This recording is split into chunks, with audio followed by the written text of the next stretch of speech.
हाँ बच्चों, प्रीपोजिशंस का जो टाइटल है उसमें से हम दो प्रीपोजिशंस जो अधिकतर ऑफन कंफ्यूज्ड है या उसके प्रयोग में गलतियां हो जाती है वो मैं आपको बता रहा हूँ। BESAD, बिसाइड, ये एक प्रीपोजिशन है, तो ये स्थान को बताता है। ये मैंने आज इसमें थोड़ा गणित का भी प्रयोग कर दिया। गणित का मतलब जो बिल्कुल शब्द है वो पास में के भी काम में आएगा, बिल्कुल पास में, बिल्कुल नज़दीक, बिल्कुल निकट, बिल्कुल बगल में, यानी बिल्कुल शब्द चारों के काम में आएगा। यदि हमें ये और दूसरे शब्दों में बोलो तो near by, NEAR, near by, very near by. जब हमारे बिल्कुल अत्यंत नज़दीक और समीप भी बोल सकते हैं, एक और आएगा समीप, और बिल्कुल की जगह अत्यंत भी काम में ले सकते हैं। बिल्कुल या अत्यंत पास में, बिल्कुल या अत्यंत नज़दीक, निकट, बगल में और समीप। ये अर्थ या ये भाव हमें प्रकट करना हो, बताना हो, दर्शाना हो, समझाना हो, उसमें ये अर्थ भाव डालना हो तो हम करते हैं बिसाइड का प्रयोग। जैसे मेरा पोता मेरे बिल्कुल पास में बैठा है, चाहे वो इधर बैठा है, इधर बैठा है, कहीं बैठा है, तो मेरा पोता मेरे बिल्कुल पास में बैठा है तो हम कहेंगे my grandson is sitting beside me. मेरे अत्यंत निकट बैठा है, बिल्कुल समीप बैठा है, बगल में बैठा है, निकट बैठा है, नज़दीक बैठा है, पास में बैठा है, तो हम देंगे बिसाइड। जैसे पास में रोड है तो सड़क हमारे बिल्कुल पास में ही है, बिल्कुल नज़दीक है, निकट है, बगल में ही है, समीप है बिल्कुल, तो हम कहेंगे there is a road beside our school, या there is a road beside our home, उसके बिल्कुल ही पास में, अत्यंत निकट। तब हम आते हैं बच्चों, तब हम करते हैं बिसाइड का प्रयोग।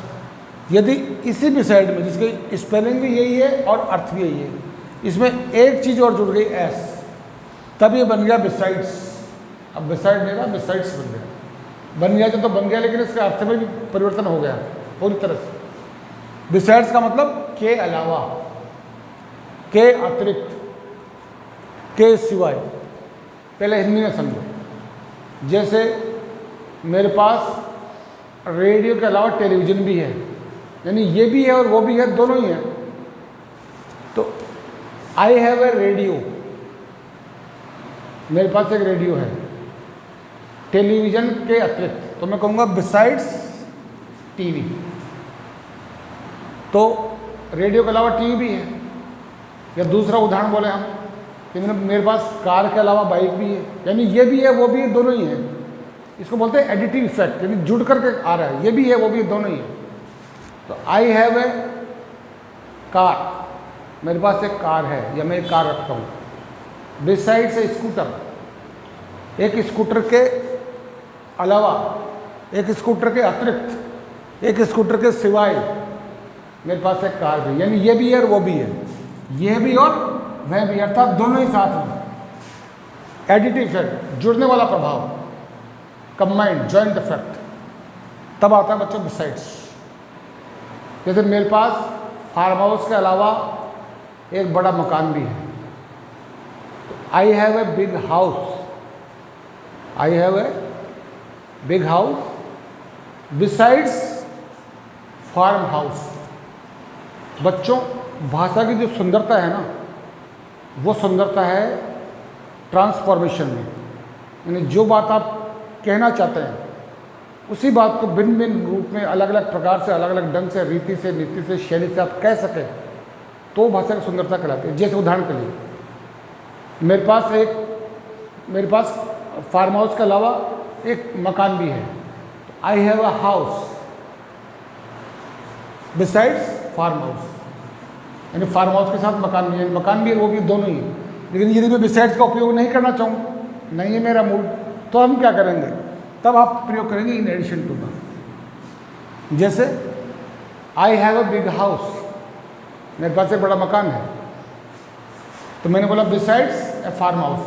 यदि बिसाइड्स हम प्रयोग में नहीं लेना चाहूँ तो बिसाइड्स की जगह हम ये प्रयोग में ले सकते हैं, तो हम बोलेंगे आई हैव ए बिसाइड्स, और I have a big house in addition to a farm house. मेरे पास रेडियो के अलावा टीवी भी है। तो बिसाइड्स का प्रयोग करेंगे जब तो हम बोलेंगे I have a radio besides TV.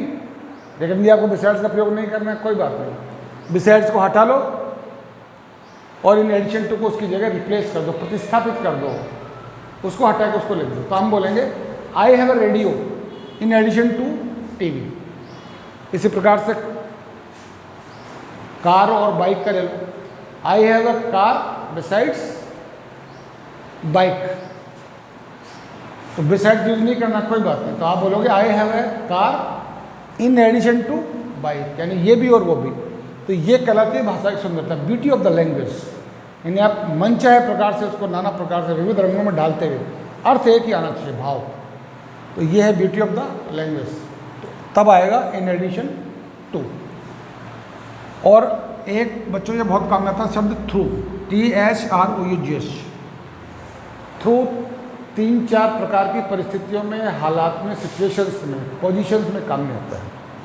में होकर, जैसे एक क्लोज स्ट्रक्चर होती है, जैसे कोई मकान में एक कोई छेद है, मैं उसमें से बाहर देख रहा हूँ, सड़क पर भीड़ है, लड़ रही है, कुछ भी हो रहा है, तो अंग्रेजी में शब्द आता है पीप। पीप का मतलब होता है झांकना। तो मैं एक छेद में से झांक रहा हूँ, बाहर लड़ाई हो रहा है, झगड़ा हो रहा है, भीड़ आ रही है, I am peeping through a hole, यानी एक क्लोज स्ट्रक्चर हो गई। तो बंद रचना में से हम जा रहे हैं, ठीक है। दूसरा बच्चों, एक फॉरेस्ट के लिए भी अधिकतर का बच्चे कन्फ्यूज हो जाते हैं। जैसे जंगल है, जंगल, अब ये जंगल है, पेड़, तो पेड़ का जो ऊपर का हिस्सा इसको बोलते हैं कैनोपी, हिंदी में कहते हैं छत्रक, ऊपर का टॉप पार्ट, ऊपरी हिस्सा। तो इसको एक दूसरे से मिलते रहते, तो ये भी बंद हो गया, इधर से ये बंद हो गया और बीच में आ गए पेड़। तो जंगल में से कोई जा रहा है तो हम कहेंगे कि he is passing through a forest. I return my village, मैं अपने गांव आया, थ्रू द फॉरेस्ट, जंगल में होकर गया, अर्थात जंगल में होता हुआ आया। तो जंगल को एक क्लोज स्ट्रक्चर की तरह मानते हैं, उसके लिए भी थ्रू आता है। तो किसी बंद स्ट्रक्चर के अंदर होकर जब कोई काम हो तो क्या कहते हैं, थ्रू। जैसे अपन घर में पाइप लगाते हैं लॉन में देने के लिए, उधर से पानी आता है, तो पानी कहाँ से आया, पाइप के अंदर से आया। पाइप क्या है, एक बंद स्ट्रक्चर है, क्लोज स्ट्रक्चर, चारों तरफ से बंद है। तो वाटर इज फ्लोइंग, जल बह रहा है थ्रू द पाइप, अर्थात पाइप के भीतर से, पाइप के अंदर होकर के, पाइप के अंदर होता हुआ। तो बंद स्ट्रक्चर में से कोई चीज़ जा रही है या कोई कार्य हो रहा है, जैसे वस्तु जा रही है तो पानी जा रहा है, और देखने का है तो उसमें नज़र जा रही है, लेकिन बंद स्ट्रक्चर में तो I am peeping through a hole, मैं एक छेद में से देख रहा हूँ बाहर, आउटसाइड बाहर। तो बंद स्ट्रक्चर में से बाहर कोई चीज़ होती है तो उसको बोलते हैं में होकर। जैसे मैं इधर से इधर जा रहा हूँ, तो ये क्या है भाई, दरवाज़ा, ये चारों तरफ से बंद है ना, एकदम खुला हुआ थोड़ी आसमान में। तो आई एम गोइंग आउटसाइड, मैं बाहर जा रहा हूँ, थ्रू द डोर, दरवाजे में होकर के। द थीफ रेन अवे, चोर भाग गया, थ्रू द विंडो। एक होता है सेंग मारने वाला, जो तोड़ करके अंदर आता है ना, तोड़ के अंदर, उसको बर्गलर बोलते हैं, सेंग मारने वाला, सेंग मार बोलते हैं हिंदी में, इंग्लिश में कहते हैं बर्गलर। तो बर्गलर एंटर द हाउस, मकान में घुसा, through the window, through the ventilator, रोशनदान में होके, उजालदान में होके, वेंटिलेटर। तो किसी बंद स्ट्रक्चर के अंदर से, उधर से बाहर से आया, अंदर घुसा। तो a thief came in the house through the window, through the ventilator. तो बंद स्ट्रक्चर में से इधर से उधर कोई चीज़ जाए या आए तो उसके लिए हमेशा आता है बच्चों थ्रू। पाइप के मैंने आपको बता दिया।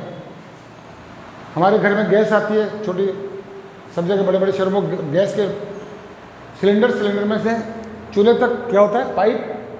तो gas is coming through the pipe. और माध्यम, किस माध्यम से कोई काम हुआ, किसके द्वारा कोई काम हो रहा है, उसके लिए थ्रू भी आता है। जैसे वी आर गेटिंग न्यूज़पेपर्स, हम अखबार ले रहे हैं, थ्रू द हॉकर।